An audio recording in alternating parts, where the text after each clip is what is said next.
Fala galera, professor Juliano aí com vocês. E a nossa aula de hoje, aula 3 de islamismo, são os 5 pilares do Islã. Vamos lá?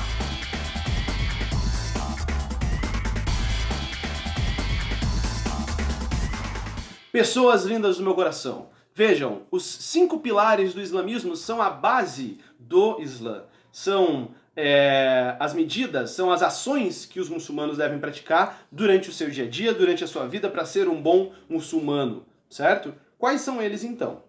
Vamos pela ordem. Testemunho de fé, chamado também de Shahadá.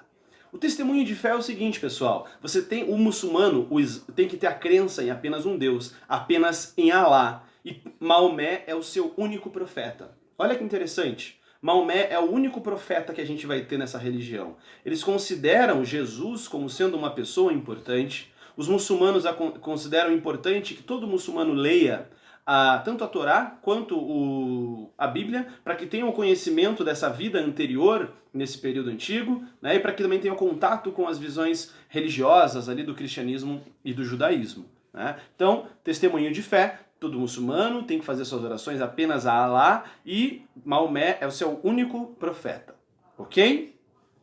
Segundo pilar, galera, pilar da oração, a Salat. O que é isso? Todo muçulmano deve realizar orações 5 vezes ao dia, direcionado à cidade de Meca. Né? Então, 5 vezes por dia, o muçulmano tem que parar os seus afazeres e realizar as suas orações em horários predeterminados. Como assim?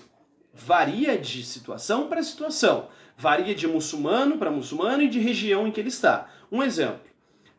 O Marrocos, por exemplo. O Marrocos é um país, galera, que tem cerca de 98% da tua população de muçulmanos. Então, é um país muçulmano. Né? Lá nas cidades, nós temos nos postes grandes caixas de som, alto-falantes, cornetas, sirenes, melhor dizendo, que vão soar durante o dia. E quando essa sirene soar, a pessoa tem que parar o que ela está fazendo e realizar suas orações destinadas à Meca. Pega lá o seu tapetinho, ajoelha no chão, direciona-se à Meca. Melhor ainda se ela fizer essas orações em ritual de ablução. O que é ablução? Lavar os braços, lavar o rosto, lavar as pernas. Aí isso é melhor ainda. Se ela não conseguir, pelo menos direcionado à Meca. Como ela sabe que está direcionado à Meca? Os tapetes, muitos deles vêm com uma bússolazinha, que ele vai saber a coordenada geográfica para onde direcionar aquele tapete. Legal, né? E aí então, no Marrocos, por exemplo, as pessoas param inclusive no trânsito. Param o trânsito, tocou a sirene e vão fazer as suas orações, depois elas voltam. Professor, e se o médico muçulmano estiver fazendo um parto e tocar a sirene? Bom, aí é feito parto, coisas desse tipo vão acontecendo, né? É adaptado. Outro caso, um muçulmano que vive em outro país que não seja muçulmano. Por exemplo, um muçulmano que viva nos Estados Unidos e ele tem que fazer as suas 5 orações diárias. E como os Estados Unidos não é um país muçulmano, ele não vai poder parar os seus afazeres para fazer suas orações. Imagina que o cara é um muçulmano taxista nos Estados Unidos. O cara vai parar o táxi dele no meio do trânsito lá, para daí ele fazer as orações, e imagina o caos que isso não vai virar. Como é feito? Ele organiza as suas orações no decorrer do seu dia. Vai distribuindo ela ali no decorrer do dia, mas ele tem que fazer as 5 orações. Professor, e se ele não fizer essas 5 orações, o que vai acontecer? É a mesma coisa que você, católico, que não reza de manhã, e aí vem alguém te cobrar, aqui ó, você não rezou hoje de manhã. Vai acontecer isso? Não vai. Muçulmano é a mesma coisa, né? Ele vai ter a consciência que vai estar pesando, certo? Então, 5 orações diárias. Terceiro pilar, galera, o pilar da caridade, o zakat. Todo muçulmano tem que doar cerca de 2,5% do seu salário anualmente aos necessitados ou ao seu templo. Então você tira 2,5% do seu salário e destina para pessoas que estão precisando. Professor, e se o cara não tiver emprego? Aí ele é a pessoa que recebe essas doações. Tem sentido, né? Ok? Quarto pilar, galera, esse é legal, chamado jejum durante o mês do Ramadã. Olha só, o mês do Ramadã é o 9º mês do calendário muçulmano, do calendário lunar, acredito eu, e ele representa a Hégira, a fuga de Maomé de Meca para Medina. Nesse 9º mês do calendário muçulmano, galera, os muçulmanos devem se alimentar apenas antes do sol nascer e depois que o sol se pôr. Durante o dia, os muçulmanos não podem se alimentar e nem consumir água.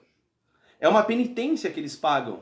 Durante esse mês, então, eles não podem se alimentar eles só podem se alimentar, antes do sol nascer e depois do sol se pôr. Acredito que sejam das 6 da manhã até as 6 da tarde. Aí, depois disso eles podem comer e antes disso também. Então os muçulmanos acordam mais cedo durante o período do Ramadã, comem bastante para que eles consigam aguentar o seu dia de trabalho até poder comer de novo depois que o sol se pôr.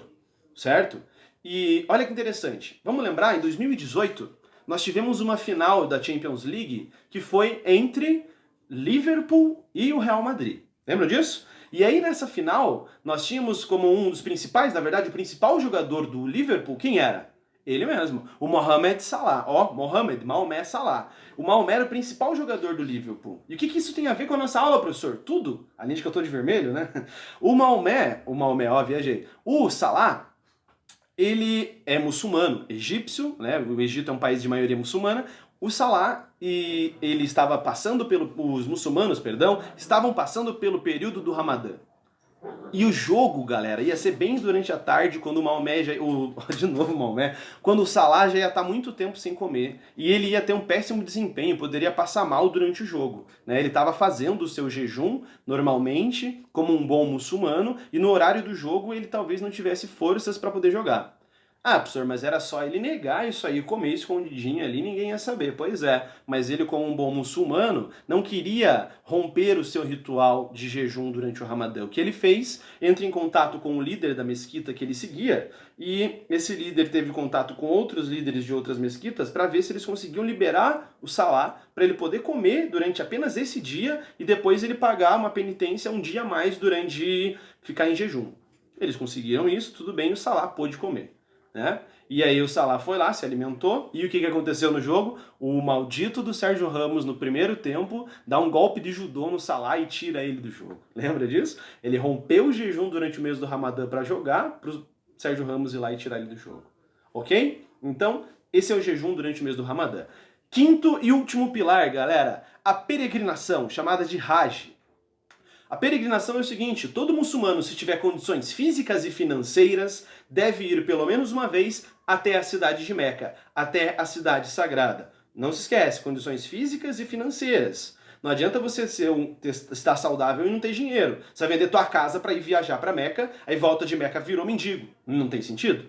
Você tem que ter físico e tem que ter grana também. Também não adianta você estar no hospital morrendo moribundo, querer viajar para Meca lá e tal para visitar a cidade. Não dá. Tem que ser condições físicas e financeiras ao mesmo tempo. Fechou, galera? Então aqui nós temos os 5 pilares do islamismo, bem explicadinhos para vocês. Isso cai muito em prova, cai muito em questões de vestibular que falam sobre islamismo também. Beleza? Então, como sempre, galerinha, dá like no vídeo, clica no sininho, compartilha com o pessoal, se inscreve no canal se você não é ainda inscrito, passa para outros da tua turma, ó, o professor Juliano tá postando os vídeos lá, pra galera se inscrever pra gente fazer esse projeto crescer, ok? Beleza? Próxima aula, a gente vai entender o porquê que tem tanto conflito, tantas divergências dentro do Islã até hoje, né? Qual é a origem disso tudo? Que é a divisão do Islã quando o profeta Maomé morreu. E aí nós temos a divisão entre os sunitas e os xiitas. Beleza, galera? Forte abraço para vocês, bons estudos e até mais.